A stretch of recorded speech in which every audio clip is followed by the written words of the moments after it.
aro sidee buu qofku wealth u create garan karaya hanti wealth waa laba biil kan iyo waxa yarka iska dhaaf generation wealth hadii arabta aad create garayso صح oo maanta markuu ilaahay ku qaato aad ka tagto legacy aad ka tagto صح oo company-gaas 100 years u jiro صح waa inaad ku xisaabtanto wax la yiraahdo OBM other people's money صح other people's time صح other people's energy صح saddexdaas ku kala qeexaya markii other people's money waxa weeyaan lacagta ma aha tan kaliya jeebkaada ku jirto صح waa tan dadka kala jeebkooda ku jiro صح waa inaad noqotaa shakhsi la aamini karo oo quality leh oo smart oo balantiisa ka soo baxo wuxuu qaado soo celiyo صح maxay ku fududeynaysaa qof walba maanta deen weydiisatay ku fududeey صح aniga waad aragtay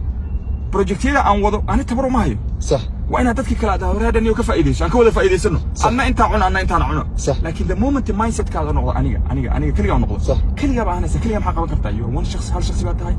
hal awood baa leedahay hal time baa leedahay wax walbo adiga kaliya samayn karto waa limited صح laakiin the moment aad qof walbo iyo dadkaas banaanka ilaahay dhigay oo xoolaha u dhiibay aad shakhsiyadaada ka iibiso صح wax walba ku fudud lacag walba heli kartaa صح iyo amniyaad walbo صح وانا تكون حسابتنا مركب dadka other people's money bangiyada lacag ilaahay ku shaqeeyaan sax صح waxay ku shaqeeyaan OBM other people's money lacagta adiga account-kaaga aad dhigatay investment ku sameeyaan deen ku bixiyaan ee ku shaqeeysan waana taas ay dheer ka qaata صح marka lacagta ma aha mid adiga aad haysato waa tan dadka kala haysato laakiin waxa laga rabaa صح how valuable how trustworthy you are dadka lacag oo qaadi karto okay oo lacagtooda una shaqeyn karto adina ku shaqeysan karto صح ha ku xisaabtaman tan kaliya account-kaad ku haysto ama tan walaalka haysto everybody oo lacag haysto waa inaad lacagtiisa uu shaqeyn karto ama aad ka qaadi karto صح taa waa mid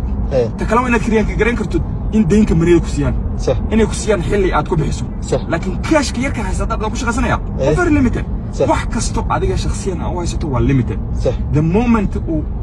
resource-kaada unlimited noqdo oo qof walba wuxuu haysta aad ka qaadi karto ood ugu shaqeyn karto ood uga faa'iideyn karto adna ka faa'iideysan karto that's the moment aad baahida ka baxayso lacag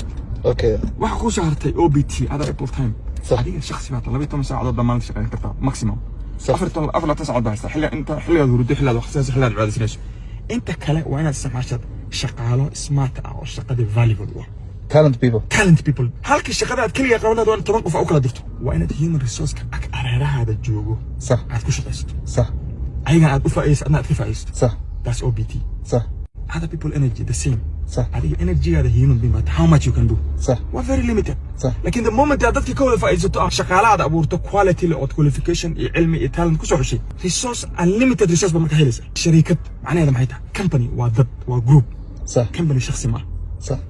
waa inaad isku raadaysaa the best talented people oo idea-ka haysto implement garan karo صح meel gaarsiin karo legacy dhisi karo adoon ku eegin in adeer family qabiil adoon ku eegin ood ku eegayso qualification qofkan shaqada ma qaban karaa value-geeda ma leeyahay awoodeeda ma leeyahay صح cilmigeeda ma leeyahay aqligeeda ma leeyahay adoo intaas ku eegayo صح intaas sidaas soo kansato it is easy for you to create a generation wealth kamariyada maanta internationalka shan lama awood 100 years 50 years 60 years laakiin waa aad bay adag inaad aragto company Soomaali ah oo 30 sano 20 sano jiro maxaa yeelayo qofka kaliya wixii isku soo koobaysa waxa sileed adiga kaliya qabo the moment ilaahay uu qaato khalaas kamariga soo dhintay waa ku day waa